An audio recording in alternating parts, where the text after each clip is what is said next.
Alors, bonjour à tous. Merci d'être présent à ce premier webinaire de AFBV de l'année. On a le plaisir d'accueillir Renaud Vincent pour ce premier webinaire.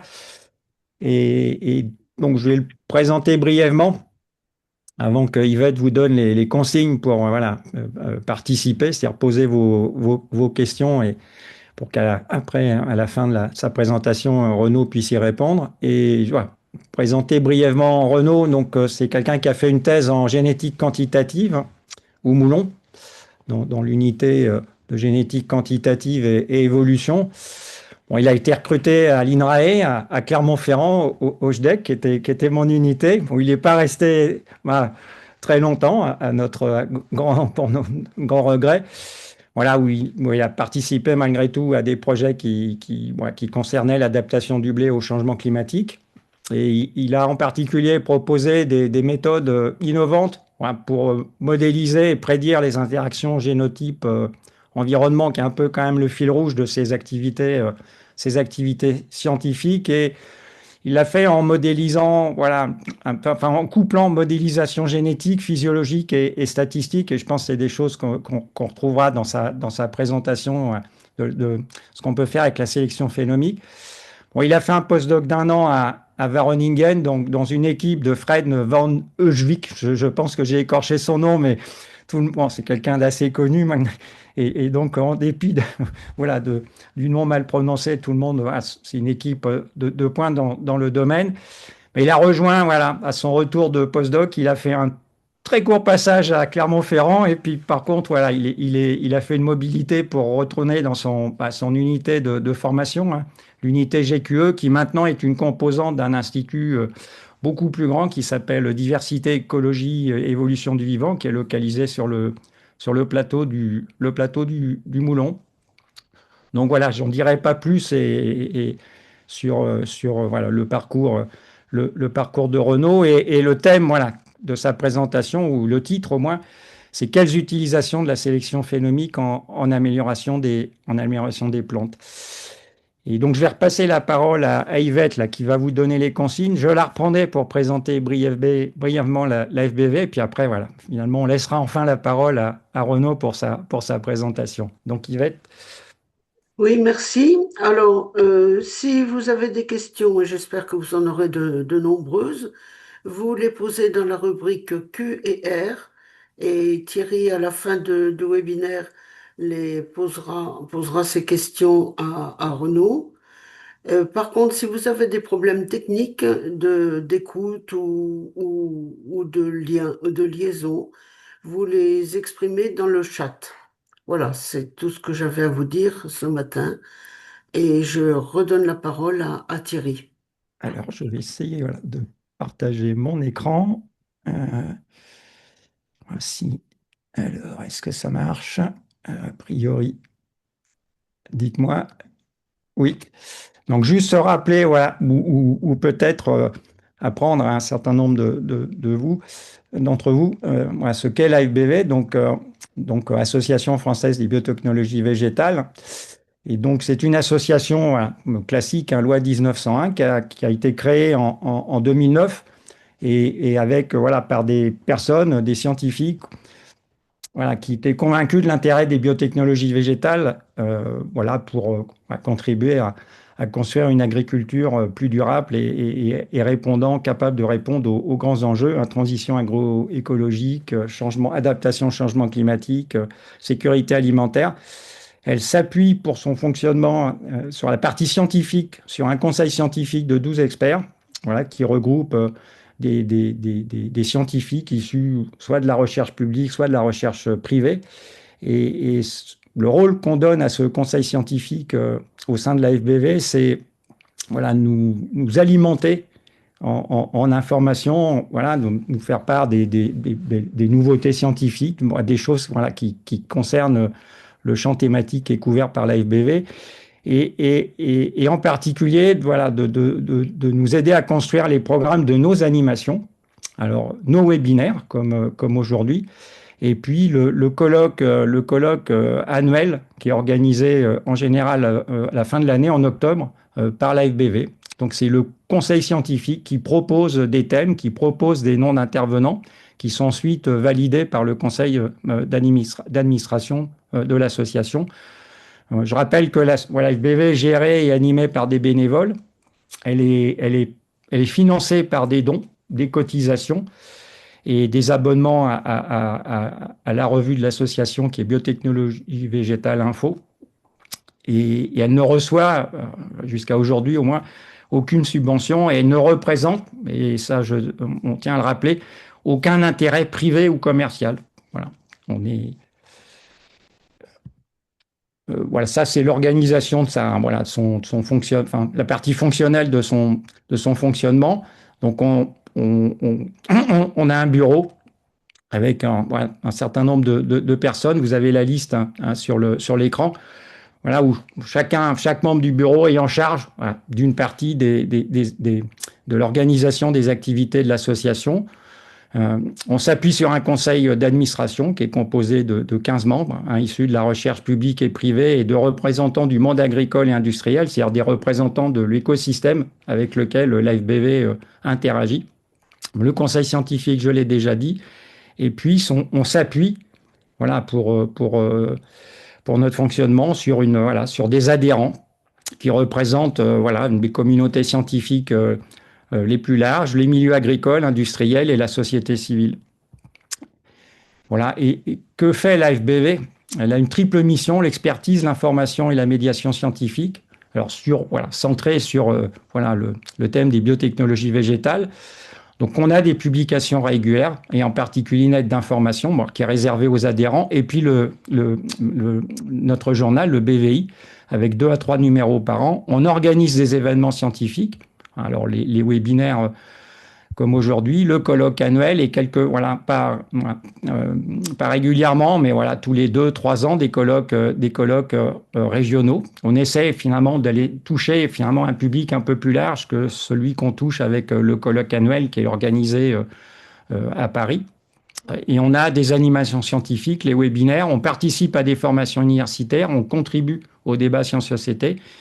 Et puis, une activité assez importante, et en particulier dans la période actuelle, on fait de l'information et du conseil auprès de décideurs politiques et industriels. On essaie finalement de leur expliquer ce que sont les biotechnologies, ce qu'on peut en faire, et discuter voilà, tout ce qui touche autour de ces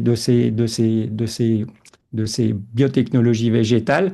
Et vous savez que c'est une période voilà, où l'AFBV est très actif dans cette partie-là de ses activités, avec les discussions en cours au niveau européen sur une nouvelle réglementation concernant l'utilisation des technologies, des outils de l'édition génomique. Et puis, voilà, on ne fait pas ça tout seul.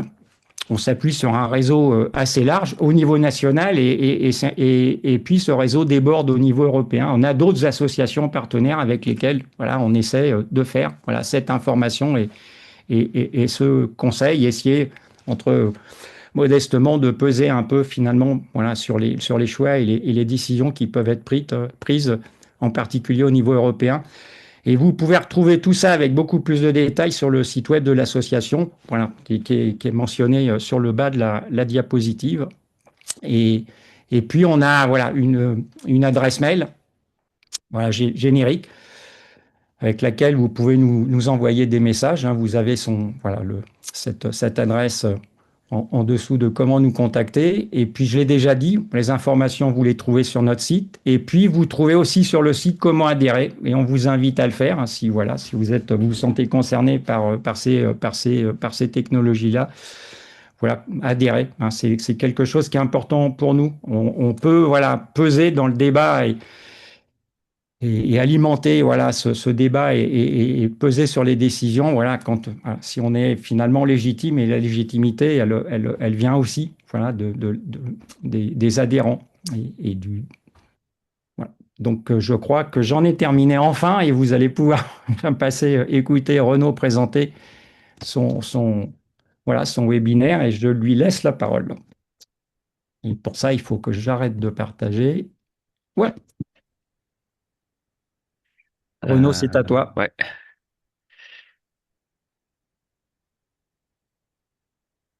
Alors, bonjour à tous.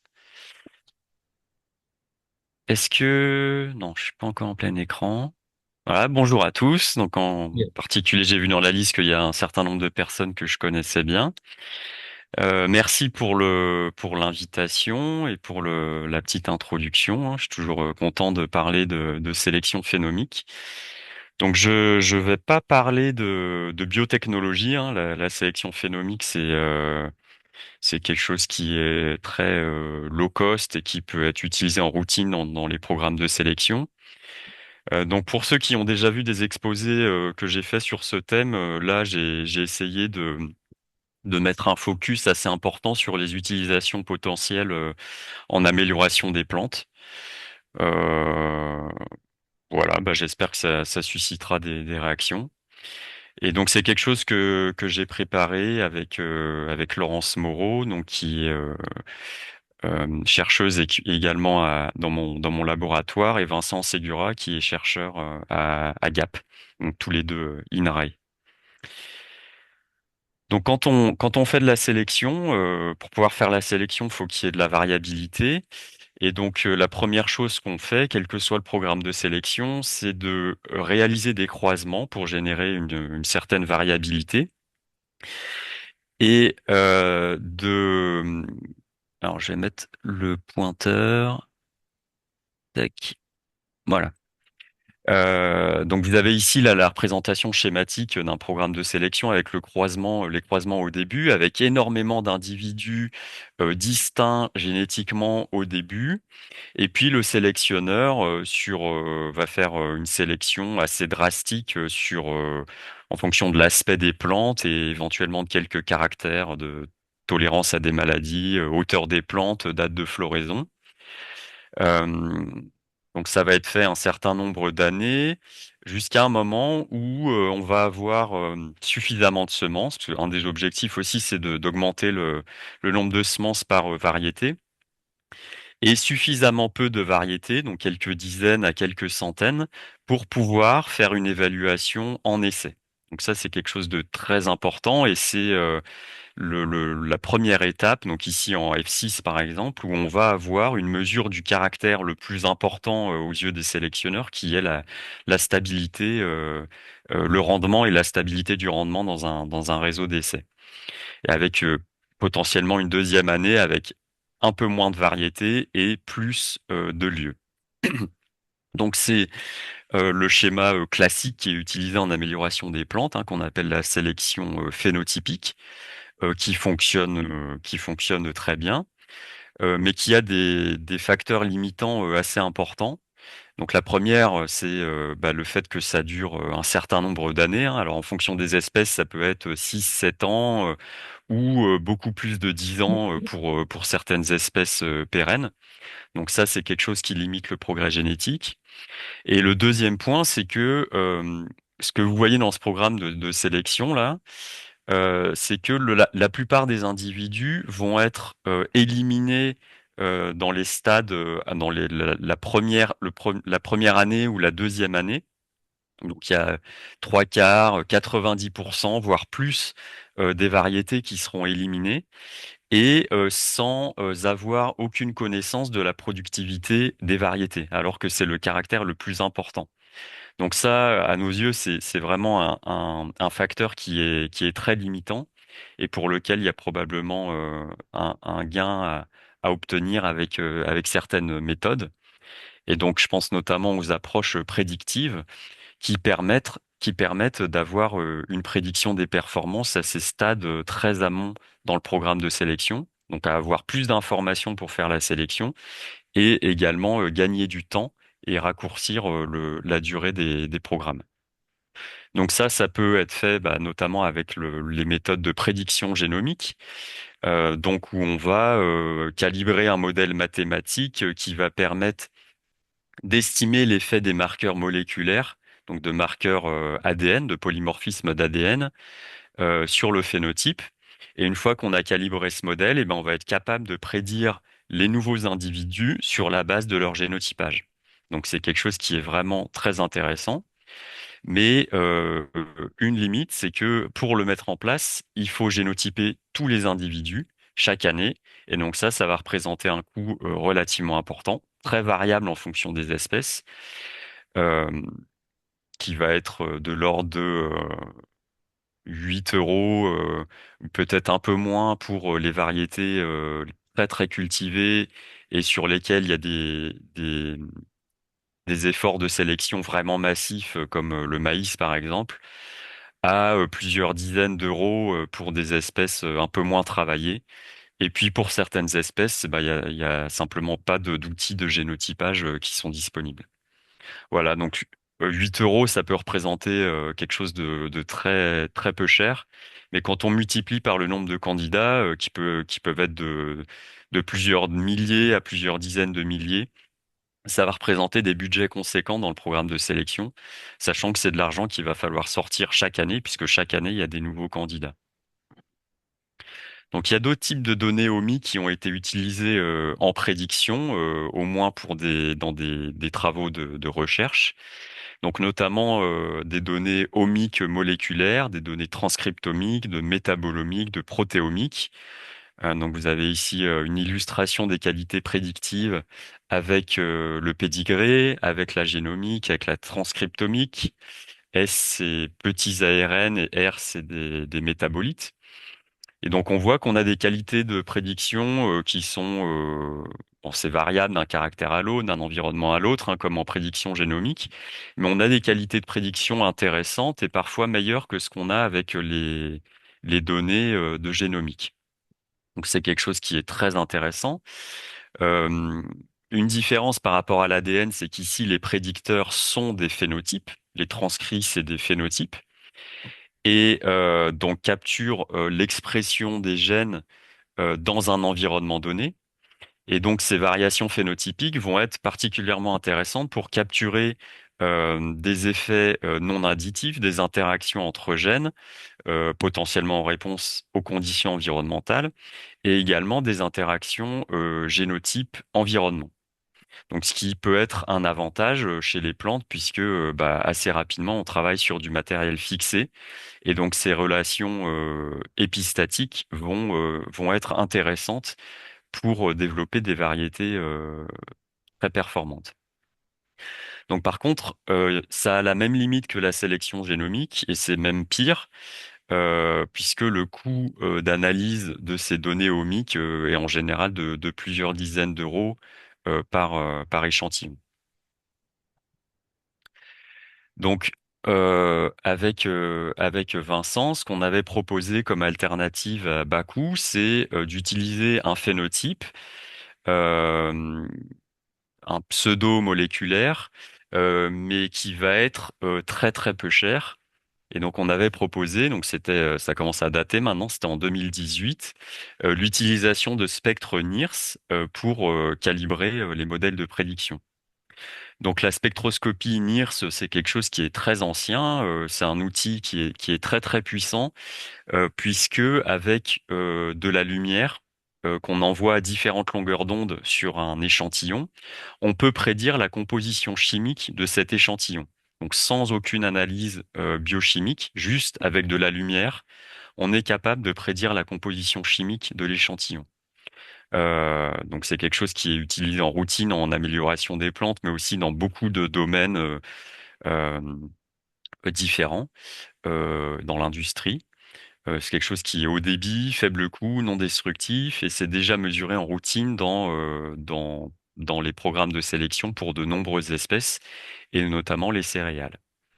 Et donc nous, ce qui va nous intéresser, c'est pas de prédire la composition chimique de l'échantillon, mais c'est de calibrer un modèle de prédiction qui va capturer la similarité génétique entre les individus, et donc qui va permettre de faire des prédictions comme on le ferait avec des SNP ou des transcrits ou des protéines. Voilà. Donc les NIRS capturent la composition chimique des échantillons et cette composition chimique est sous déterminisme génétique et donc on va pouvoir capturer de l'information génétique sur la base de ces spectres NIRS.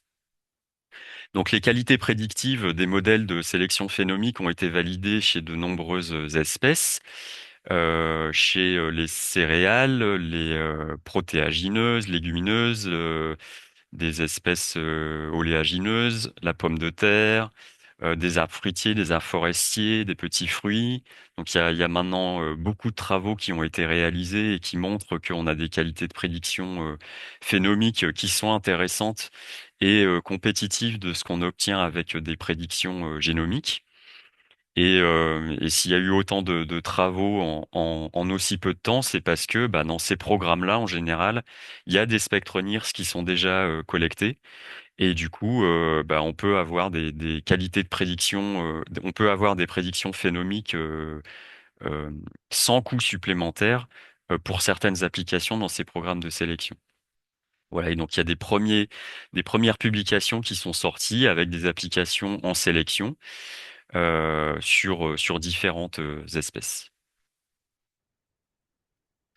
Donc il faut bien, il y a quelque chose d'essentiel, c'est de bien comprendre la différence entre l'utilisation classique du NIRS et la sélection phénomique. Donc ça, c'est un schéma qui avait été produit par Pauline Robert, que j'avais eu en thèse CIFRE avec Agréobtention et Florimond-Després sur le blé tendre, où elle avait fait un schéma pour illustrer la sélection phénomique. Et donc, ce qu'elle montre, c'est sur la partie de gauche, on a un environnement de référence, hein, donc qui peut être un essai ou simplement une pépinière, ou bah, l'endroit où on va multiplier nos haploïdes doublés. On va acquérir les spectres dans cet environnement de référence sur l'ensemble des individus, donc le jeu d'entraînement et les candidats à la sélection. Et on va avoir un phénotypage du jeu d'entraînement dans un réseau d'essais. Donc ça, c'est la partie de droite. Et ben, on va pouvoir entraîner un modèle qui va permettre de prédire les candidats à la sélection dans le réseau d'essais sur la base des NIRS acquis dans l'environnement de référence. Donc, il faut bien avoir en tête que les candidats à la sélection ne sont pas présents dans le réseau d'essais et potentiellement ils ne sont jamais en essai puisqu'on peut obtenir les spectres dès la pépinière ou enfin dès ça peut être également sur des graines. Donc, on n'a pas besoin de mettre en essai pour réaliser les prédictions. Donc, par contre, évidemment, comme dans tout modèle de prédiction, il est nécessaire d'avoir un jeu de calibration pour lequel on a du phénotypage. Donc, comme en sélection génomique. Voilà. Et donc, ce qu'il faut retenir, c'est que c'est pas forcément les plantes ou les graines qui sont nirsées qui seront prédites. Les plantes et les graines nirsées, elles peuvent être là simplement pour acquérir les spectres et estimer une similarité génétique entre les variétés. Et c'est pas forcément elles qui seront prédites. On peut mesurer les spectres dans un environnement et calibrer le modèle avec des phénotypes mesurés dans un environnement complètement différent. Donc ça, on l'a démontré. Donc ça, c'est quand j'étais à Clermont-Ferrand hein, sur des données du projet Breedwheat. On a montré que on pouvait utiliser des spectres qui avaient été acquis à Clermont-Ferrand sur un panel de diversité et pour faire des prédictions dans un environnement complètement différent. Donc là, par exemple, celui qui est souligné par la flèche rouge, c'est un essai à Mons en 2012 en essai azote limitant. Donc le jeu d'entraînement a été phénotypé dans cet essai, mais les NIRS ont été acquis à Clermont-Ferrand en 2016. Et donc vous voyez les qualités de prédiction phénomique avec les barres jaunes orangées et les qualités de prédiction génomique en bleu et violet. Et donc on voit que pour cet essai, les qualités de prédiction phénomique sont sensiblement meilleures que les prédictions génomiques à la fois pour la date d'épiaison et pour le rendement alors que cet essai était physiologiquement complètement différent de l'essai de Clermont-Ferrand dans lequel on avait acquis les spectres, avec une corrélation du rendement entre les deux essais de 0,16 seulement. Donc les deux essais étaient complètement différents, et malgré tout, on peut avoir des qualités de prédiction intéressantes parce que les spectres sont capables de capturer l'apparentement génétique entre les variétés euh, quelles que soient les conditions de culture. Donc, j'ai structuré la présentation en trois grandes parties. La première, c'est sur une mise en pratique, quelques points pour une mise en pratique optimale de la sélection phénomique et à quelques points sur lesquels il faut faire attention. La deuxième partie, qui est le cœur de ma présentation, sur l'utilisation, les opportunités de la sélection phénomique en amélioration des plantes, en prenant des exemples de concrets sur des programmes de sélection, et une troisième partie sur les limites et les perspectives euh, qu'on qu'on a pu identifier au cours des dernières années. Voilà, donc pour la mise en pratique, donc Pauline avait réalisé cette figure où elle identifiait les principaux éléments qui pouvaient affecter la qualité de prédiction phénomique. Donc sans surprise, on retrouve des éléments qui sont communs avec la prédiction génomique, et notamment tout ce qui va correspondre au caractère à prédire, donc son architecture génétique, l'héritabilité des phénotypes, la taille et la composition du jeu de calibration, et également pour ce qui est du modèle de prédiction, le type de modèle et la prise en compte des effets d'interaction génotype-environnement. Bon, évidemment, on n'a pas toutes les questions du choix de la puce de génotypage, de la position des SNP, du nombre de SNP, etc. Mais par contre, on a tout un tas de questions autour de l'acquisition des spectres, donc l'héritabilité des spectres, dans quel environnement les mesurer, sur quel tissu, à quel stade de croissance, est-ce qu'il faut combiner différents spectres dans le modèle de prédiction. Tout ça, c'est des éléments qui vont avoir un effet sur la qualité de prédiction et donc qui, dans l'idéal, doivent être pris en compte pour optimiser les qualités de prédiction phénomiques. Donc, sachant que tout ça, il faut y associer les coûts pour une utilisation optimale et également avoir une réflexion sur la praticité de la mise en place dans un programme de sélection, puisque il y a des étapes où, par exemple, la main-d'œuvre va être limitante, alors que à certaines autres périodes de l'année, ça va être beaucoup plus facile d'acquérir des spectres et pour plus tard calibrer les modèles de prédiction. Donc un point important que je mentionnais juste avant, c'est l'héritabilité des spectres.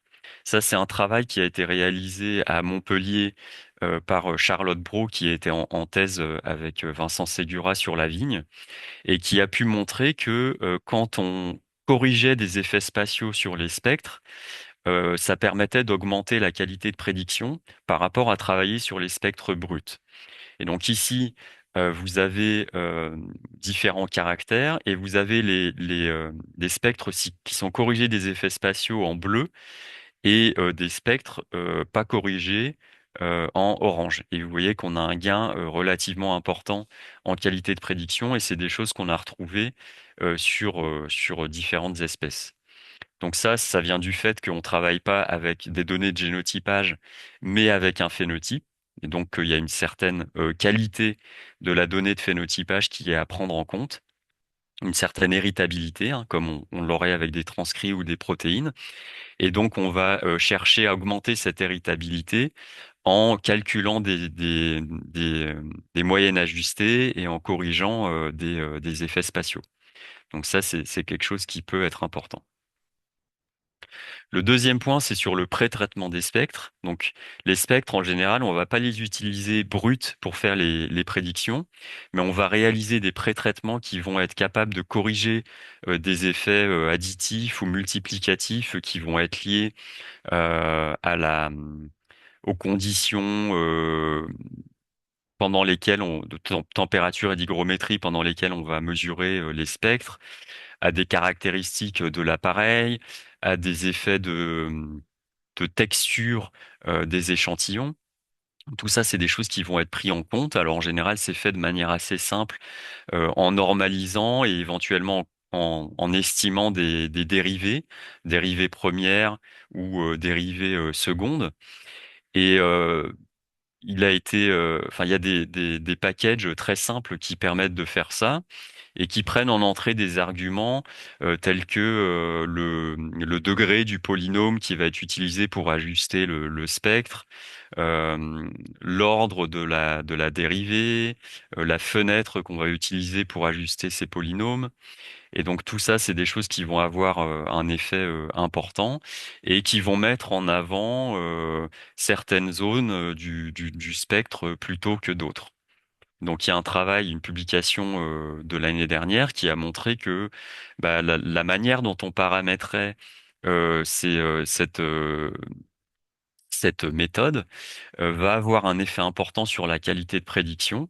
Donc ici, vous avez différents caractères et vous voyez qu'en fonction du paramétrage, bah, vous avez des qualités de prédiction qui peuvent être très variables et que le paramétrage optimal va dépendre du caractère qu'on va prédire. Donc ensuite se pose la question de la qualité et de la quantité des spectres. Quand on regarde un spectre en particulier et qu'on estime euh, la, la variance expliquée, la variance génomique, la variance expliquée par les polymorphismes génomiques le long du spectre, c'est ce que vous voyez ici en haut, donc en rouge et l'interaction génomique environnement en vert. Et vous voyez que ce qui est génétique va varier assez fortement le long du spectre. Donc, ce qui veut dire que il y a des longueurs d'onde qui sont plus informatives que d'autres, mais surtout que il y a de l'information à peu près tout le long du spectre, hein. Il n'y a pas de grande zone où il y a absolument pas de signal. Euh, donc y compris dans le visible, hein. Ici, on dit le infrarouge, mais souvent il y a le visible qui est inclus. On voit qu'il y a un signal assez fort sur le visible ici à gauche. Et donc, ce qui veut dire que ça va être intéressant de couvrir une gamme de longueurs d'onde qui sera assez large. Et donc, bah, en fonction des machines, en fonction des spectros, ça va être plus ou moins intéressant de travailler. Euh, Pauline avait pu montrer aussi dans le cadre de sa thèse que ça pouvait être intéressant de combiner plusieurs spectres pour faire les prédictions. Donc, ce qui est plus ou moins vrai en fonction des caractères. Mais vous voyez ici à droite, par exemple, pour la date d'épiaison, que passer de un spectre, à deux spectres, trois spectres, quatre spectres, ça permettait d'augmenter de manière significative les qualités de prédiction. Donc probablement, ça rejoint mon point d'avant, que un spectre, c'est peut-être pas suffisamment riche pour capturer euh, suffisamment bien la similarité génétique entre variétés, et que avoir un signal plus riche en combinant différents spectres va permettre de mieux estimer cette similarité. Alors, on peut également faire des prédictions phénomiques avec des images acquises par drone, hein, puisque bah, à partir du moment où on a un phénotype avec suffisamment riche, on va pouvoir estimer une similarité génétique entre variétés.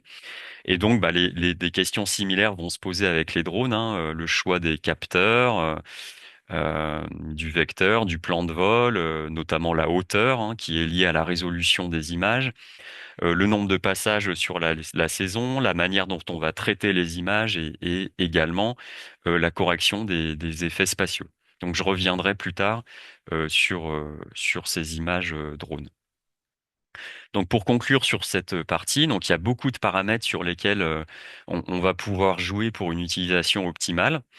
Malgré tout, il faut pas avoir peur de tout ce que je viens de vous dire, hein. En général, dans les publications qui sont sorties, y compris les nôtres, on a travaillé sur des jeux de données existants qui n'avaient pas été produits spécifiquement pour faire de la sélection phénomique. Et malgré tout, on avait des qualités de prédiction phénomique qui étaient tout à fait intéressantes. Et puis, pour les aspects techniques de type pré-traitement des spectres, etc., en général, bah, on s'est fixé un pré-traitement qu'on garde et puis on se pose plus forcément la question après de choisir un pré-traitement en fonction du caractère, même si potentiellement il y a un gain important à gagner euh, en, en rationalisant ce choix du pré-traitement. Ouais, et donc il reste un jeu important pour l'optimisation de la méthode. euh, et notamment par rapport aux publications qui sont sorties, où bah, voilà, on travaillait sur des jeux de données existants et pas sur des jeux de données qui avaient été produits spécifiquement pour faire de la sélection phénomique. Donc je passe à la deuxième partie sur les opportunités de la sélection phénomique en amélioration des plantes. Donc je vais balayer différentes utilisations possibles. Donc la première, c'est l'utilisation de spectres dans les réseaux d'essais pour réaliser du sparse testing ou mieux prédire les interactions génotype-environnement. Donc ici, on se place sur la partie aval du programme de sélection, hein, dans laquelle on a ces réseaux d'essais euh, et où on va chercher à faire des prédictions pour améliorer la connaissance qu'on a de nos variétés, pour éventuellement réduire la taille des essais et donc le coût des essais, et donc prédire les interactions génotype-environnement pour des caractères qui sont particulièrement coûteux et pour lesquels on va pas pouvoir forcément réaliser un phénotypage pour l'ensemble du matériel dans tous les essais, et donc pour lesquels il va être intéressant de faire des prédictions. Donc, le premier point, c'est ce qu'on appelle le sparse testing, donc c'est-à-dire la prédiction de variétés qui sont observées dans certains essais, mais pas dans tous. Donc, il y a une situation assez idéale en prédiction, hein, puisqu'on a quand même beaucoup d'informations pour calibrer le modèle, puisque chaque variété est phénotypée au moins une fois. Euh, donc, on a des qualités de prédiction qui sont très bonnes. C'est une technique qui permet de réduire le nombre de parcelles dans chacun des essais. Et ici, sans coût additionnel en phénomique, puisque, enfin, je prends l'exemple du blé ici, mais il y a beaucoup d'espèces pour lesquelles les spectres sont acquis dans les réseaux d'essais. Oui, les spectres vont être acquis pour prédire la teneur en protéines, par exemple, des récoltes, ou l'humidité pour le maïs, ou la teneur en protéines pour le pois. Et donc, on va pouvoir faire des prédictions sans coût additionnel par rapport à un programme de sélection phénotypique classique.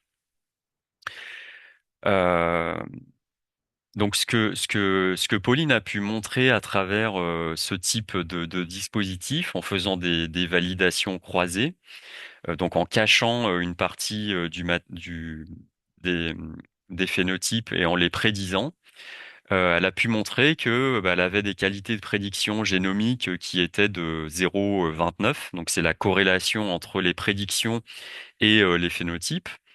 Avec les spectres, on avait une corrélation de 0,43. Donc des qualités de prédiction qui sont intéressantes. Alors ici, elles sont pas énormes parce que le réseau d'essais qui était travaillé était relativement petit. Et ce qu'elle a pu observer aussi, c'est que quand elle combinait les données de génomique et de phénomique, elle aboutissait à une corrélation de 0,50. Donc on passait de 0,29 en génomique à 0,50 en combinant génomique et phénomique. Donc ce qui veut dire que on a un gain en qualité de prédiction qui est vraiment très important. Et donc ce qui va permettre un progrès génétique également plus important. Donc ça veut dire que même pour les espèces pour lesquelles on a du génotypage et on va faire du génotypage à partir du moment où les lignées seront en essai, on va pouvoir compléter avec les données de phénotypage pour augmenter les qualités de prédiction. Et donc pour les espèces pour lesquelles le génotypage n'est pas possible ou trop coûteux, on va pouvoir faire des prédictions uniquement sur la base des spectres avec des qualités qui sont relativement intéressantes. Alors, une difficulté quand on veut utiliser les spectres locaux, c'est-à-dire les spectres qui sont mesurés dans l'environnement qu'on veut prédire, c'est qu'ici on fait du sparse testing, donc ça veut dire que les variétés qu'on veut prédire, elles sont pas présentes dans l'essai en question. Et donc, du coup, il va falloir être capable de combiner les spectres qui sont acquis dans l'ensemble du dispositif avec des spectres manquants, donc qui correspondent aux combinaisons génotypes lieux qui ne sont pas évaluées.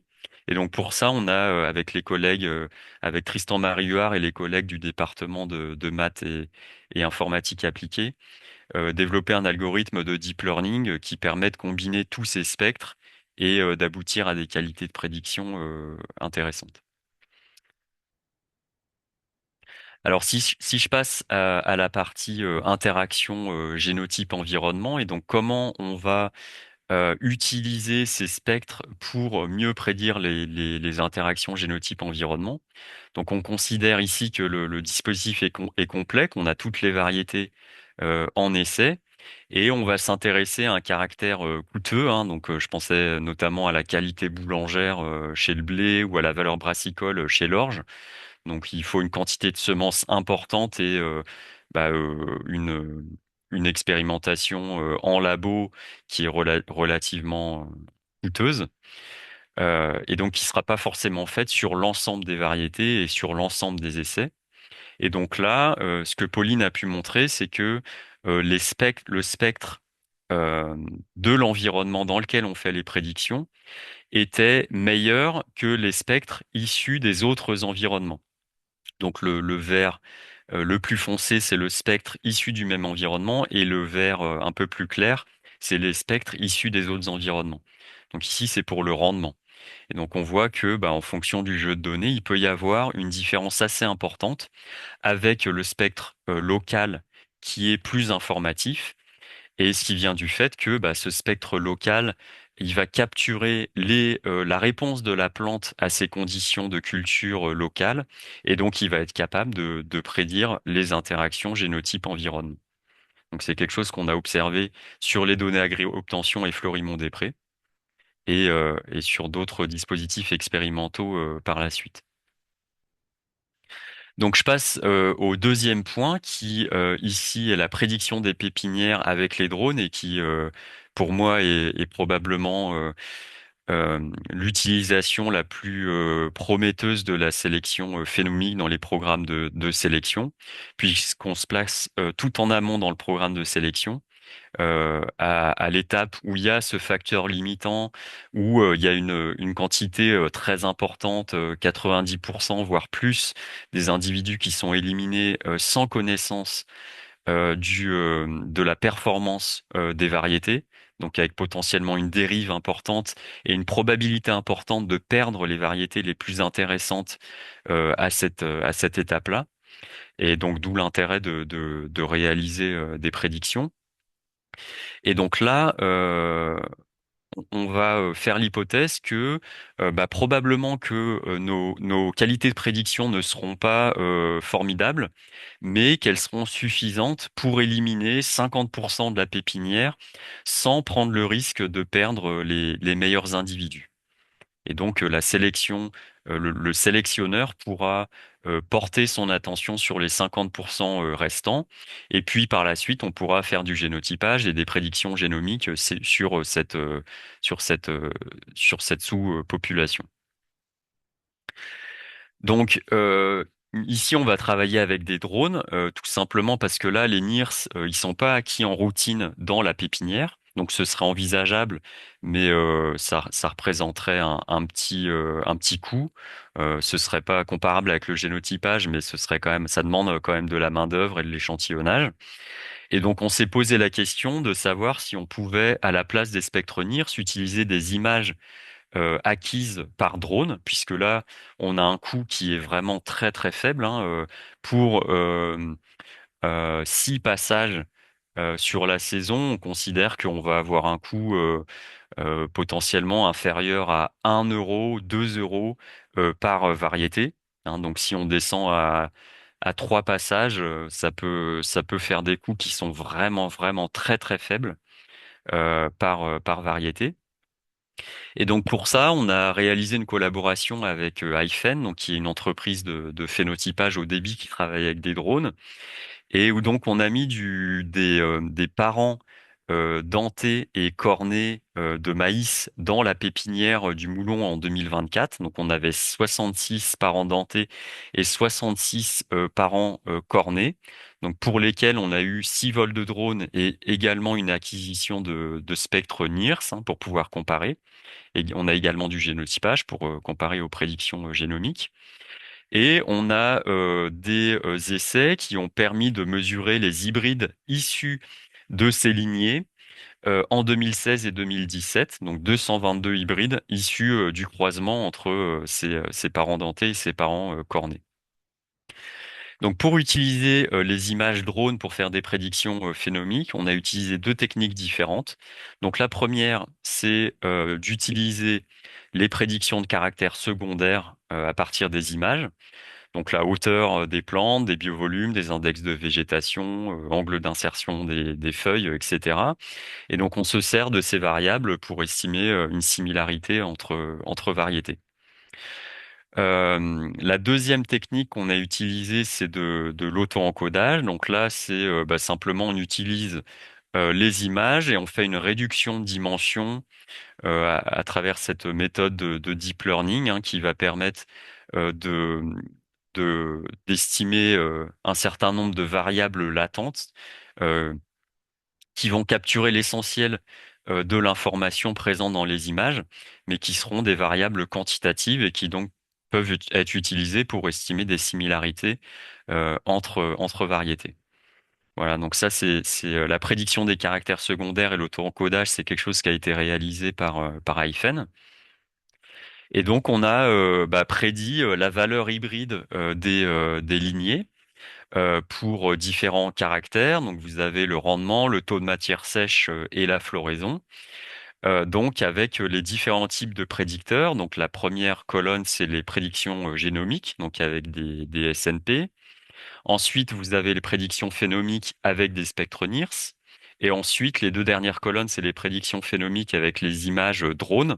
Donc là, c'est simplement, quand je dis drone, c'est simplement des images RGB, hein, qui ont été utilisées, hein, donc comme on a sur un appareil photo classique. Et donc avec les caractères secondaires en troisième colonne, et la dernière colonne, c'est avec l'auto-encodeur. Donc là, ce qu'on voit, c'est que donc on est dans un scénario où on va prédire des hybrides qui sont pas apparentés aux hybrides qui sont dans le jeu de calibration. Donc c'est un scénario qui est assez ambitieux. Et d'autre part, on a un jeu de données qui est vraiment très faible par rapport à ce que travaillent les sélectionneurs, hein, puisqu'on a une soixantaine de dentés, une soixantaine de cornets. Voilà, mais malgré tout, on arrive à faire des prédictions, hein. Euh, donc, ce qu'on voit, c'est que pour le rendement, on a des qualités de prédiction phénomiques NIRS qui sont légèrement meilleures aux prédictions génomiques. Et surtout, on a des prédictions phénomiques drones avec les caractères secondaires qui sont 2 fois plus élevées que les qualités de prédiction génomique, hein. On passe de 0,23 à 0,46 pour le rendement. C'est également le cas pour d'autres caractères, hein, le taux de matière sèche qu'on n'arrivait pas à prédire et pour lequel on a maintenant une qualité de prédiction de 0,31. Par contre, pour la floraison, on n'arrive toujours pas à prédire ce qui se passe pour des raisons que j'ignore ici. Euh, voilà, et donc l'autre résultat intéressant, c'est que la phénomique drone avec les caractères secondaires marche beaucoup mieux que les prédictions phénomiques avec NIRS. Donc ça, c'est très prometteur, hein, parce que a priori, on va pouvoir filtrer les pépinières sur la base de ces prédictions. Donc c'est quelque chose qu'on va explorer dans le cadre du stage de Quentin Hamon avec le GIE P-Boost, hein, donc les entreprises RAGT, Limagrain, Florimond-Després, encore une fois en collaboration avec Hyphen, pour cribler les pépinières de ces différents partenaires sur la base de spectres acquis, enfin, d'images drones acquis sur les pépinières. Donc les qualités de prédiction, je vous disais qu'elles seront probablement pas forcément idéales pour différentes raisons, hein, mais euh, ici on avait une qualité de prédiction qui était de 0,46. Et donc j'ai fait des petites simulations pour voir, essayer d'estimer quel risque on prenait en éliminant une partie de la pépinière sur la base de prédictions avec une accuracy de 0,46. Donc, on considère qu'on a une corrélation de 0,46, on a 1000 individus en pépinière et on va éliminer 50% de la pépinière sur la base des prédictions. Et donc, si on fait ça, eh ben, la probabilité de perdre les deux meilleurs individus, donc les deux individus qui ont la meilleure valeur génétique, bah, cette probabilité, elle est inférieure à 0,5%. Donc, ça veut dire que moins de une fois sur 100, on va éliminer les deux meilleurs individus par malchance sur la base des prédictions phénomiques. À l'inverse, la probabilité de garder les deux meilleurs, elle est de 90%. Voilà. Donc c'est des chiffres, j'avais pas trop en tête quel risque étaient prêts à prendre les sélectionneurs. C'est quelque chose qui nous intéresserait de discuter avec les sélectionneurs. Si 90% c'est quelque chose qui vous semble trop faible, bah c'est possible de choisir d'éliminer une plus petite partie de la pépinière, hein. Et donc, si on décide, par exemple, d'éliminer uniquement un tiers de la pépinière, bah là, la probabilité de perdre les deux meilleurs individus, elle va être de 0,2%. Et la probabilité de garder les deux meilleurs, elle va être de 97%. Voilà, donc j'en ai terminé avec cette partie sur les pépinières et je passe au cas des hybrides.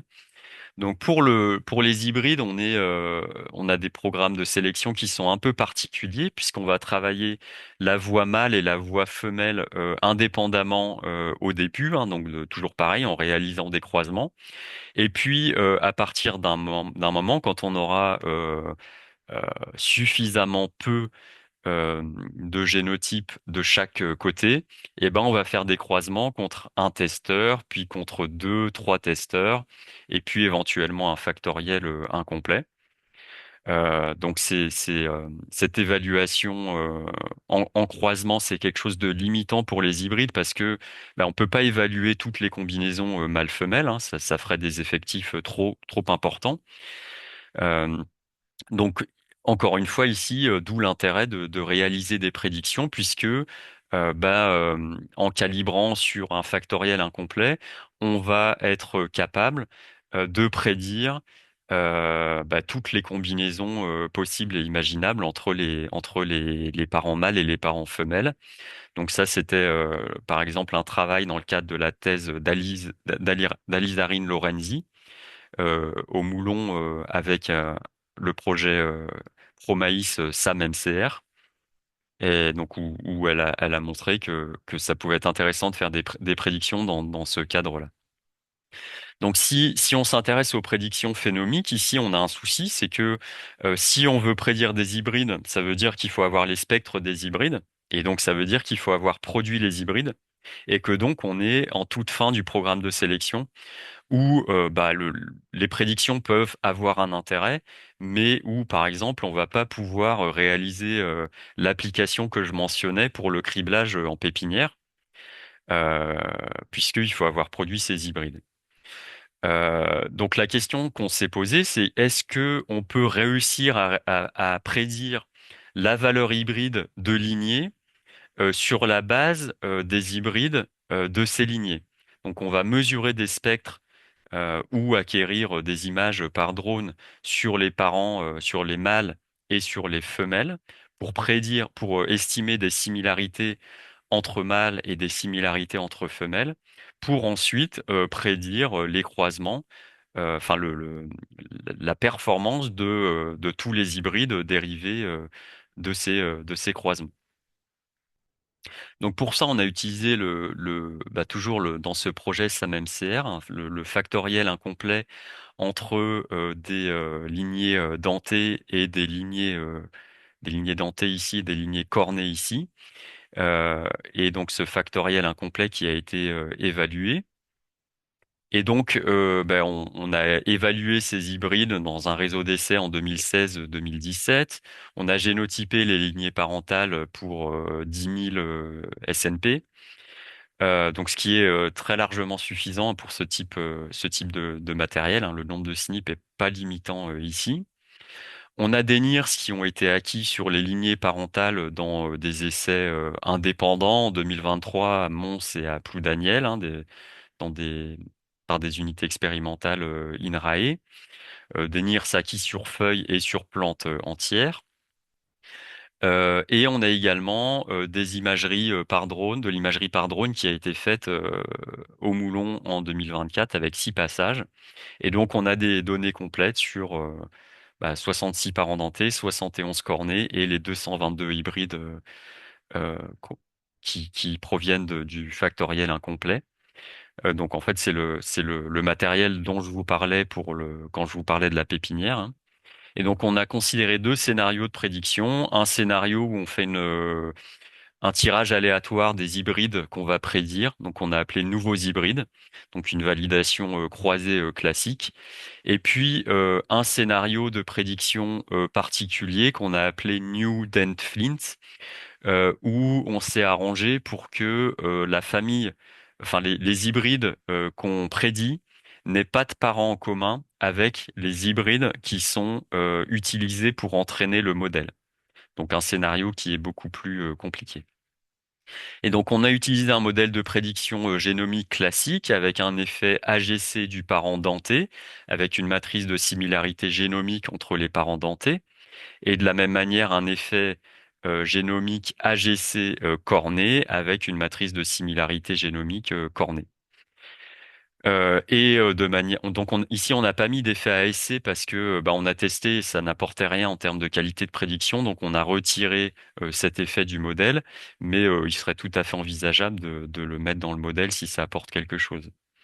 Et donc de manière similaire, on peut dériver un modèle de prédiction phénomique avec des matrices de covariance estimées entre parents dentés et entre parents cornés, estimées avec les spectres ou avec les images drones. Et donc on a obtenu ces qualités de prédiction, donc les qualités de prédiction génomique en rouge et phénomique en bleu. Et donc on voit qu'on a donc des qualités de prédiction qui sont, donc là c'est le cas nouveaux hybrides, hein. On a des qualités de prédiction qui sont importantes parce qu'on a une structuration du jeu de données avec des familles. Et on a des qualités de prédiction phénomiques, hein. Donc ici, c'est pas avec les drones, c'est avec les NIRS uniquement, qui peuvent être assez fortes, notamment quand on combine des spectres mesurés sur feuille ou quand on combine tous les spectres. Euh, voilà, donc pour différents caractères. Donc on a pu montrer ici que des spectres ou des images acquises sur les lignées parentales permettaient de prédire les hybrides, la valeur hybride, l'AGC, de ces lignées parentales. Donc c'est quelque chose qui intéresse les sélectionneurs qui travaillent les espèces hybrides. Donc ensuite, je passe au cas des espèces pérennes, donc qui sont des espèces pour lesquelles c'est très intéressant de faire des prédictions parce que les schémas de sélection sont très très longs. La sélection phénomique peut être intéressant parce que souvent on a des jardins communs, donc des vergers ou ce qu'ils appellent des pépinières, même si ça correspond pas à ce que nous on appelle, enfin ce qui est appelé pépinière pour les espèces annuelles.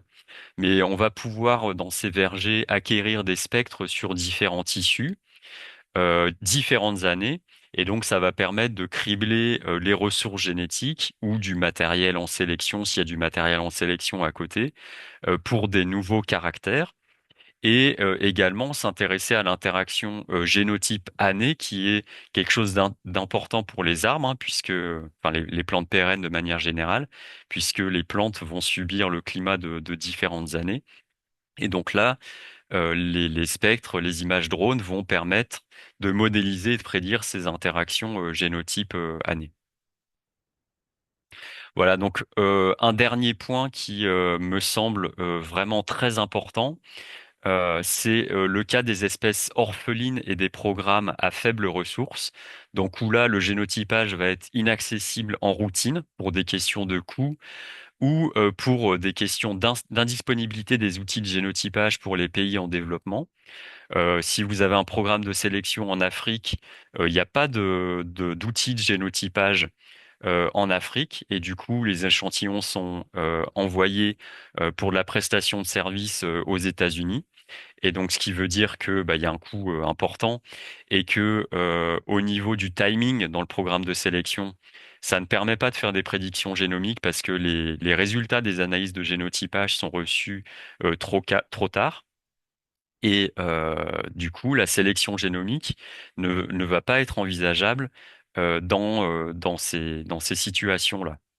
Et donc, pour les espèces vraiment orphelines où il n'y a pas d'outil de génotypage, bah là, la question ne va pas se poser.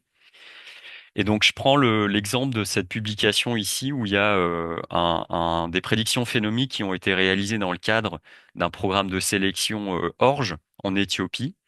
Donc, où ils mentionnent ce problème-là que bah, ils peuvent pas faire de prédictions génomiques. Et donc, ils ont utilisé des NIRS qui sont réalisés en routine dans le programme pour la qualité des graines.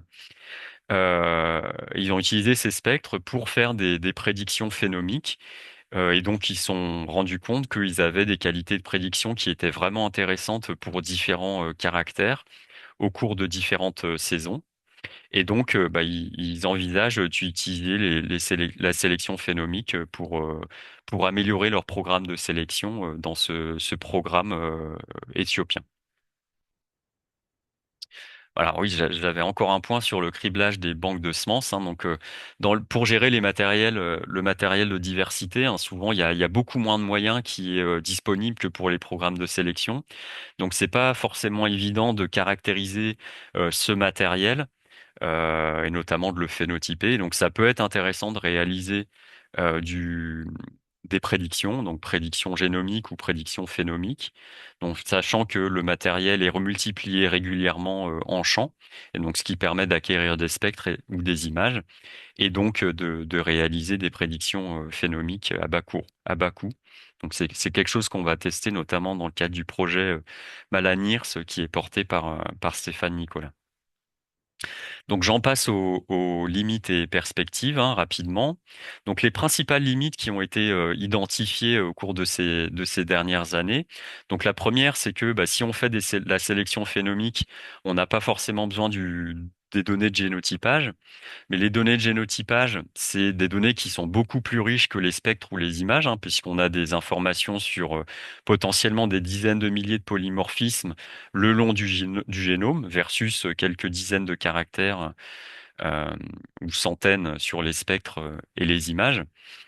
Et bon, si la sélection phénomique, elle est compétitive en termes de qualité de prédiction, donc ce qui est l'essentiel vu que c'est les prédictions qui nous intéressent, c'est en fait parce que on tire pas totalement profit de la richesse qu'on a dans les informations génomiques pour des raisons statistiques et des raisons qui sont liées à la taille des jeux de données et bah, enfin qui sont intrinsèques au matériel génétique qu'on travaille. Mais néanmoins, le génotypage, il va être nécessaire si on veut faire de la génétique d'association ou de l'optimisation des plans de croisement ou de l'optimisation des techniques de pré-breeding et de bridging. Donc moi, je suis convaincu que la sélection phénomique, c'est pas quelque chose qui doit remplacer la sélection génomique, mais plutôt qui doit trouver une complémentarité. On doit trouver une complémentarité entre les deux. Donc la sélection phénomique qui est vraiment low cost et qui permet de capturer des interactions génotype environnement et donc qui va permettre de cribler les pépinières à bas coût et du sparse testing et puis du génotypage qui va être intéressant de réaliser sur les variétés qui seront mises en essai pour détecter des QTL, rationaliser les futurs croisements, etc. Euh, une limite potentielle, c'est l'utilisation des données historiques en sélection phénomique. Donc pour ça, il serait nécessaire de combiner des spectres mesurés dans des environnements différents.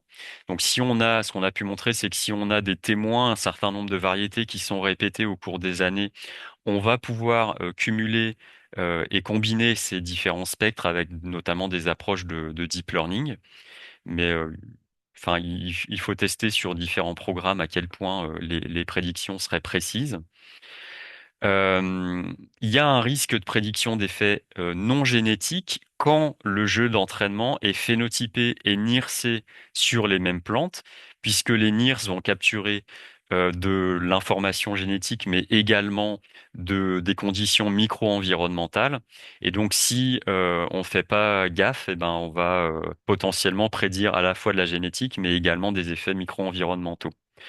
Donc, la solution ici, quand on est dans cette situation où c'est euh, le genre d'entraînement est phénotypé et NIRC sur les mêmes plantes, bah, c'est de faire bien attention à corriger les effets spatiaux ou d'avoir en tête qu'on va surestimer les qualités de prédiction. Un autre point, c'est que bah, quand on fait des prédictions phénomiques, les prédictions phénomiques, elles vont résider, enfin reposer sur le fait que les spectres vont capturer l'apparentement génétique entre variétés, mais il peut également y avoir une partie des prédictions qui seront dues à des corrélations indirectes entre le tissu qui est NIRC et le caractère qu'on va prédire. Donc ça peut être favorable aux qualités de prédiction. Mais si on n'a pas ça en tête, il peut y avoir un risque de sélection indirecte si on fait la sélection uniquement sur un caractère. Et donc là, ça va être intéressant de faire des prédictions multitraits. Donc je pense notamment à ce qui est rendement versus teneur en protéines pour le blé. Enfin, c'est toujours très important de faire la sélection sur les deux caractères simultanément. Et un dernier point, bah, c'est une étude qui a montré que les prédictions phénomiques ne marchaient pas pour des caractères oligogéniques. La sélection phénomique, pour des caractères complexes polygéniques. Si le caractère est influencé par quelques gènes majeurs et que ces gènes majeurs n'ont pas d'effet sur les spectres, eh ben, les spectres ne vont pas être capables de prédire ce caractère. Donc quelques perspectives rapidement. Bah donc je mentionnais ce projet dans le cadre du GIE PeaBoost sur la prédiction des pépinières de pois avec des images drones. On a également un projet avec une thèse CIFRE avec KVS, hein, donc d'Alexandre Garcia Dias, qui va réaliser des prédictions phénomiques grain à grain, donc pour vraiment faire un criblage du matériel le plus tôt possible dans le matériel de sélection. Et puis, il va également réfléchir à la prédiction des interactions génotype-environnement dans les programmes de sélection actuels. Et puis, bah, évidemment, il y a une réflexion importante à avoir sur la mise en place pratique de la sélection phénomique dans les programmes. Euh, en considérant les contraintes biologiques, les contraintes organisationnelles des programmes de sélection, les coûts, etc. Et à noter que dans ce que je vous ai proposé, pour vous donner un exemple de réflexion qu'il y a à avoir, quand on veut cribler les pépinières à partir de spectres acquis en pépinière, la pépinière va jouer un nouveau rôle. Ça va plus seulement servir à multiplier les semences et à réaliser une sélection, ça va aussi être utilisé pour acquérir les images ou les spectres pour estimer des similarités génétiques entre individus. Et donc, potentiellement, ça va être intéressant de mettre plus de témoins en pépinière ou répéter certaines génotypes pour corriger des effets spatiaux, pour avoir une meilleure héritabilité des spectres et ainsi des meilleures qualités de prédiction phénomique. Voilà, donc pour terminer, je remercie l'ensemble des personnes qui ont été impliquées dans ces différents projets, notamment les personnes de GQE, d'AGAP et du JDEC de l'INRAE, mais aussi tous les partenaires privés, les unités expérimentales INRAE, voilà, et nos différents étudiants et collaborateurs. Voilà, et je vous remercie pour votre attention. Et voilà. Donc je suis pas sélectionneur, donc je suis toujours très curieux de voir la réaction des sélectionneurs et d'avoir quelques critiques ou remarques sur mes exposés. Voilà, merci à vous.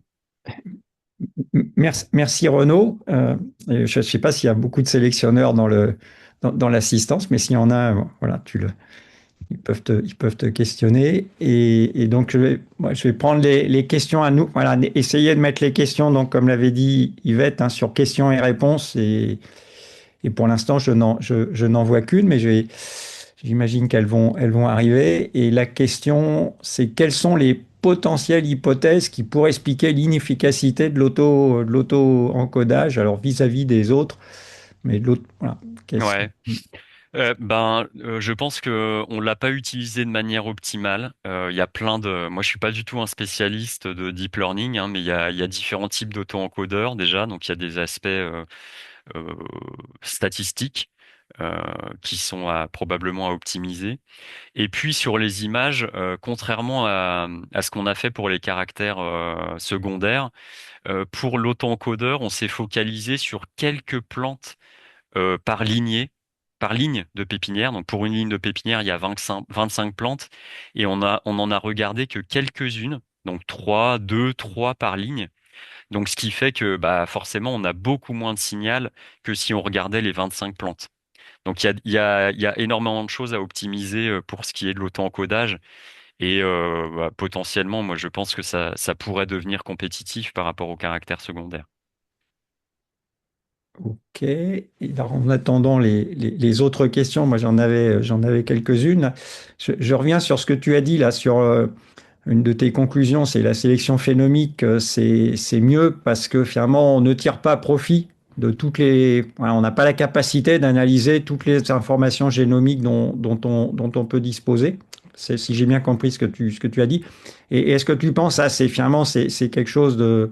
C'est parce qu'on n'a pas les outils statistiques, on n'a pas voilà, des outils assez puissants pour le faire. Est-ce que l'IA, finalement, ça permettrait de surmonter ce problème et finalement de pouvoir enfin intégrer toutes les données qu'on peut avoir à disposition Ouais. Bah ouais, très bonne question. Bah, moi, c'est pas une, enfin, c'est une raison statistique, mais il n'y a pas moyen d'y remédier si on n'a pas des jeux de données plus grands, en fait.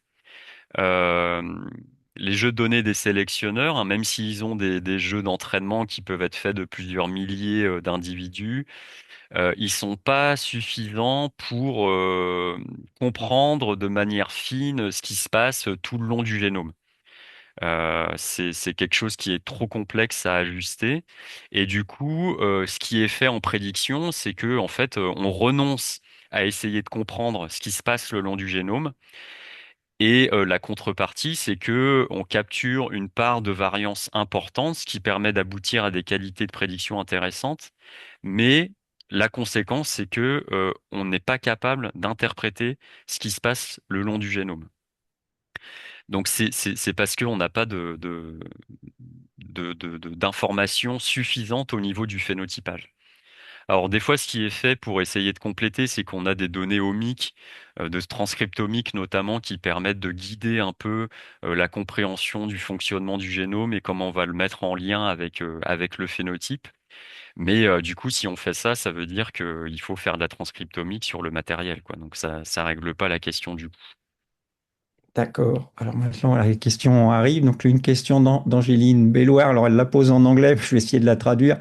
Voilà. Est-ce que dans l'exemple là, voilà, des hybrides, quand un nouvel hybride est prédit, est-ce que les parents qui n'ont pas été testés voilà, partagent voilà, une relation génétique avec les parents utilisés finalement dans le set d'entraînement? Ouais, alors j'avais deux scénarios, hein. Il y avait un scénario où il y avait des relations de pédigré entre jeu d'entraînement et jeu de prédiction. Et il y avait un scénario où il n'y avait pas de relation de pédigré. Et donc, ce que j'ai montré avec les drones sur la pépinière, là, c'était le scénario où il n'y avait pas de relation de pédigré. Et donc, la corrélation de 0,46, là, pour le rendement, c'était dans ce scénario-là. Et Ok. évidemment, s'il y a des relations de pédigré, on a des qualités de prédiction qui sont bien meilleures. Une question de Paul Kamal, alors qui te félicite, hein, qui te remercie pour la présentation. Et lorsque vous avez évoqué la combinaison de spectres pour améliorer la prédiction de certains traits, parle-t-on de combinaison d'un même spectre avec des pré-traitements différents ou de spectres provenant de différentes sources, méthodes Hmm. d'acquisition ou tissus différents? Ouais, alors là, c'était des spectres qui venaient d'environnements différents, dans un cas, et dans un autre, c'était des spectres qui étaient acquis sur des tissus différents. D'accord. Alors, une question de Laurent Richard. Bon, pareil, merci pour ta présentation. Et là, c'est concernant les prédictions par drone de la date de floraison. Est-ce que la faible valeur prédictive du modèle ne serait pas liée à l'absence de corrélation entre les caractères utilisés pour le modèle et la date de floraison, contrairement au rendement, par exemple? Ouais, alors, bah, enfin, les drones ne sont pas passés au moment de la date de floraison. Et c'est pas forcément un problème, hein, puisqu'on montre que on capture de la génétique et que vu que la floraison c'est sous le déterminisme génétique, on est censé le prédire de la même manière qu'on prédit le rendement. Une hypothèse, c'est que il n'y a pas énormément de variabilité sur ce caractère et que du coup, bah, ce serait assez compliqué de le prédire en fait, parce que parce qu'il n'y a pas grand-chose à prédire. Ok, une question de Georges Sandoval. Voilà. Merci pour la présentation. Et la question, c'est est-il possible de l'utiliser également pour détecter la résistance à des maladies génotypes spécifiques et faire des prévisions dans certaines conditions? Ouais. Alors là, enfin, je suis pas sûr de bien comprendre la question. Est-ce que c'est de d'identifier dans un essai à partir de d'images des symptômes de la maladie qui permettraient d'identifier des variétés résistantes? Donc ça, pourquoi pas? Euh, ou bien de faire de la sélection phénomique sur la résistance à des maladies. Donc là, ça peut devenir sensible parce que bah, si on a des gènes majeurs, on va pas forcément le prédire euh, avec la sélection phénomique, sauf si l'effet des gènes majeurs est visible dans les spectres. Ça c'est possible, hein. Donc si par exemple il y a des symptômes, bah là forcément les spectres vont capturer l'effet du gène majeur. Mais ouais, c'est des choses c'est des choses à explorer. Ouais, moi je comprenais la question un peu aussi, c'est enfin, détecter voilà, des résistances. Je pensais que ça c'était possible, mais c'est prédire finalement le comportement de ces résistances dans des conditions très différentes. Enfin, un peu prédire la durabilité que pourraient avoir les résistances détectées voilà, dans des environnements Mhm. contrastés. Bah si, mais si on avait les spectres dans tous ces environnements-là, ce serait une question de recherche très intéressante. Ouais. Est-ce que le spectre, y compris sur des plantes saines, peut être un indicateur de la résistance d'un individu dans un environnement particulier? Ouais, c'est quelque chose d'intéressant. J'ai pas la réponse. Alors, question de Guillaume Causien. Alors, merci pour la présentation. Et que pensez-vous de l'applicabilité des NIR sur les algues marines pour la sélection, avec les problèmes d'interférence de l'eau sur les algues pour l'obtention du spectre? Et y a-t-il des cas déjà documentés de spectre, alors j'imagine sur les algues? Si c'est très intéressant. J'ai travaillé avec des tissus qui n'étaient pas séchés, donc des fois avec des mesures de spectre directement sur le terrain. C'est quelque chose qu'on avait fait à Clermont-Ferrand sur le matériel INRAE notamment. Ça fonctionnait à peu près. Et là, on va tester aussi sur du maïs directement récolté sans avoir été séché. Donc, il y a aussi cette problématique de d'eau, d'humidité dans les échantillons. Donc, je sais que ça peut pénaliser au niveau des qualités de prédiction, mais on peut quand même avoir des qualités de prédiction intéressantes. Et là, spécifiquement sur les algues, où là, évidemment, la quantité d'eau va être très importante. J'ai pas de réponse. Bon, si c'est quelque chose qui vous intéresse de tester, ça m'intéresserait d'en discuter. Ouais, j'ai jamais pensé à ça pour les algues. D'accord. Question de roman Ferrand. Dans le cas d'un programme de sélection d'oléagineux, vous avez évoqué la prédiction NIRS sur les générations précoces, F2, F3, et comment la variabilité induite par la distance génétique des parents est-elle intégrée dans vos modèles? Et dans le cas d'une faible distance génétique, le manque de diversité dans la descendance ne risque-t-il pas de limiter le pouvoir prédictif du modèle? Et je finis la question à l'inverse, en cas de forte variabilité, comment gérez-vous l'imprécision des specs sur des lignées encore peu fixées? Voilà, je te fais un paquet. Ah ouais, alors bon, il y a plein de choses. Bah, s'il n'y a pas de variabilité génétique, c'est sûr que c'est compliqué de faire des prédictions, de la même manière que c'est compliqué de d'identifier le meilleur individu au champ parce que ils se ressemblent tous. Donc oui, c'est compliqué. Un point quand même important que j'ai peut-être pas assez souligné pendant la présentation, c'est que si on travaille sur du matériel qui est pas fixé, là potentiellement on va surestimer nos qualités de prédiction parce que ce qu'on prédit avec la sélection phénomique, c'est une valeur génétique globale, à la fois additive, mais aussi tout ce qui est interaction épistatique et compagnie, et qui sont des interactions qui ne seront pas transmises à la descendance.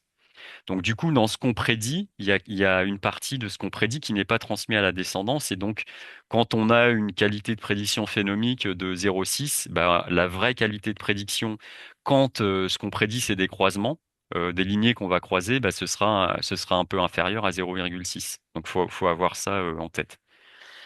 Euh, voilà, donc c'est pour ça que j'ai pas parlé de l'utilisation de prédiction phénomique pour choisir les croisements. Je ne sais pas si j'ai répondu à toute la question. Ouais, je sais pas.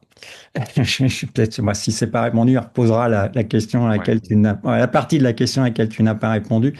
Alors, Angéline Belloir, qui avait déjà posé une question, revient. Alors, ce coup-ci, en français, exemple d'acquisition de spectres hors drone et graines et type de tissu. Qui- Pardon, j'ai pas compris. Alors, exemple d'acquisition de spectres hors drone et graines. Tu as parlé de l'utilisation voilà, des spectres pour faire voilà, du phénotypage de graines, ou l'acquisition de spectres sur graines. Ouais. Tu l'as brièvement évoqué là dans ta présentation, donc j'imagine que c'est à ça que fait référence la question. En dehors des graines ou spécifiquement sur les graines? Bah là, je pense que c'est spécifiquement sur les Ouais. graines, si je Ouais, comprends bien donc la bah, question. en fait, on peut faire des spectres sur graines comme on peut le faire sur n'importe quel tissu, hein. Ça fonctionne très bien. C'est utilisé en routine dans les coopératives pour des questions de qualité. Euh, c'est fait en routine dans les programmes de sélection pour la teneur en protéines. Et à savoir que on peut aussi réaliser des spectres grain à grain. Donc potentiellement, quand on est très en amont dans les programmes de sélection et qu'on n'a que quelques graines par génotype, hein, je pense notamment aux haploïdes doublés, et ben on peut réaliser des spectres grain à grain. Donc c'est ce qu'on se propose de tester dans le cadre de la thèse d'Alexandre Dias. Et il y a une publication qui est déjà sortie, si je me souviens bien, c'est le programme de sélection maïs de l'Université de Floride, qui a montré que bah, ils avaient des qualités de prédiction intéressantes avec du NIRS grain à grain sur maïs. Et Angéline, alors précise la question, peut-être que j'ai mal interprété. Alors justement, la question porte sur le fait d'utiliser autre chose que les graines. Ouais. Alors, quand on raisonnait, avant qu'on réfléchisse trop au drone et qu'on pensait au NIRS, ce que les sélectionneurs nous disaient, c'était que le problème avec les NIRS de graines, c'est que bah faut les faire pendant l'été. Donc je pense au blé, hein. Et pendant l'été, bah, c'est là où il y a le gros du travail en sélection, puisqu'il y a tous les essais qui sont récoltés, il faut analyser les données, etc. Donc il y a peu de main-d'œuvre disponible. Et donc du coup, bah, on s'était posé la question d'utiliser des NIRS acquis sur les plantes pendant la culture, hein, donc au mois de mai par exemple, pour réaliser des prédictions. Donc là, c'était des spectres mesurés sur feuilles au champ ou sur des jeunes épis au champ avec un NIRS portatif. Ou ça peut être des feuilles, on prélève des feuilles au champ et puis on mesure les spectres au labo sur des feuilles fraîches ou séchées. Donc en général, nous, on séchait. Ça peut être ça.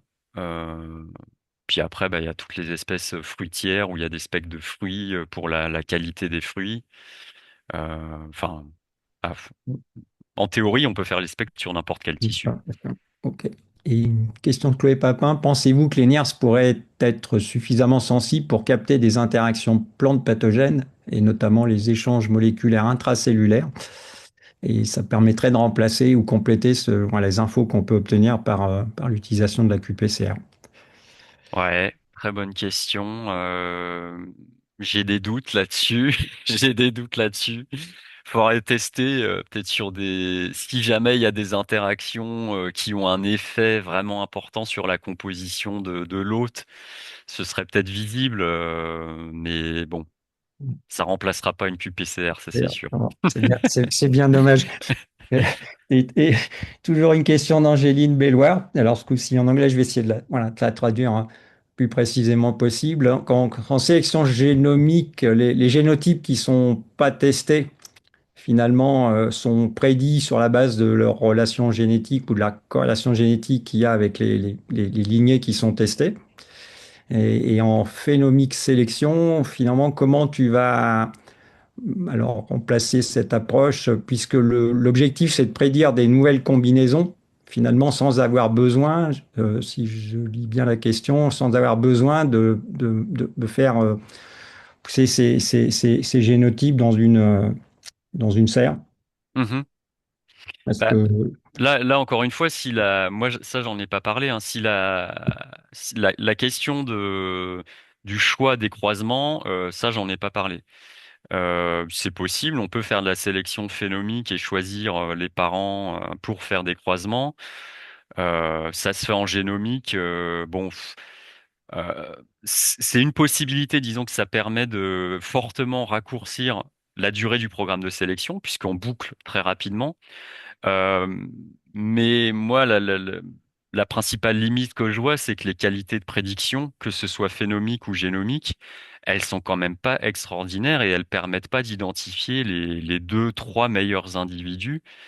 Et du coup, je suis pas persuadé que ce soit la meilleure manière d'utiliser la sélection génomique ou phénomique, mais peut-être que je me trompe, hein. Euh, oui, de la même manière qu'en génétique, qu'en sélection génomique, ce qui est utilisé, c'est la proximité euh, phénomique, cette fois-ci entre les variétés prédites et les variétés phénotypée qui est utilisée. Et cette proximité phénotypique reflète d'une certaine manière la proximité génétique. Et donc en très pratique, hein, ce qu'on fait, c'est qu'on utilise un modèle de prédiction génomique, alors que ce soit l'alphabet bayésien ou du GBLUP ou des modèles de deep learning ou ce qu'on veut, et on remplace les SNP par les longueurs d'onde du spectre, ou par les variables latentes de l'auto-encodeur, ou par les traits secondaires issus des images drones. d'accord. Et Angéline précise que voilà, voilà, ils sont tout un groupe de sélectionneurs. Donc, tu as quelques sélectionneurs, voilà, dans les gens qui t'ont écouté et qui t'ont posé des questions. Moi, je crois qu'on a épuisé bon, les questions qui sont arrivées sur le questions et réponses. Moi, j'en ai une dernière. J'ai pas très bien compris, mais ce qui limitait l'utilisation de la sélection phénomique en Afrique, par exemple, hein, je crois que c'est l'exemple que tu as donné. Parce qu'on pourrait, enfin, La sélection j'ai génomique. bien compris, c'est parce que, ouais, c'est parce qu'il faut après l'exploitation des données ou l'acquisition des données, elle se fait finalement bah, à l'extérieur de, voilà, des pays africains concernés. Enfin, ouais, tu peux juste redire. Ouais, en fait, moi, enfin, je vous rapporte des propos de sélectionneurs africains. En fait, ils n'ont pas d'outils de génotypage sur place. Donc, ça veut dire que eux, dans ce cas précis-là, ils envoyaient leurs échantillons aux États-Unis. Et donc, en fait, il leur fallait plusieurs mois pour avoir les données de génotypage. Et donc, c'est pas compatible avec l'organisation d'un programme de sélection. Ça, c'est le premier point. Et le deuxième point, c'est que bah, les coûts font que c'est pas compatible non plus avec leur programme de sélection. Même si les délais étaient respectés, ils pourraient pas payer le génotypage chaque année. D'accord. Donc là, voilà, la sélection phénomique, finalement, ça peut être la réponse à ces problèmes. Bah là, Quelque je chose pense qui qu'il est y a, plus ouais, facile à utiliser et et un coût moindre. Mm. Voilà.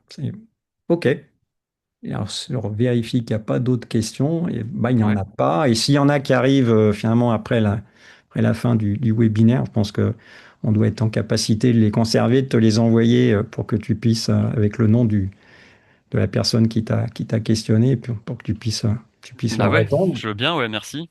Puis s'il y a OK. des commentaires ou des critiques Oui. aussi, surtout, n'hésitez pas à m'écrire, hein. Je suis toujours preneur. OK. Ben, merci. Enfin, encore, voilà. Encore, on va te remercier pour ta présentation et puis voilà, pour les réponses aux questions. Et puis, on va te libérer. Ouais, bah merci à tous, merci pour l'invitation. Ok, bah merci à tous et bonne fin de journée et à bientôt. Au revoir. Au revoir. Oui, au revoir.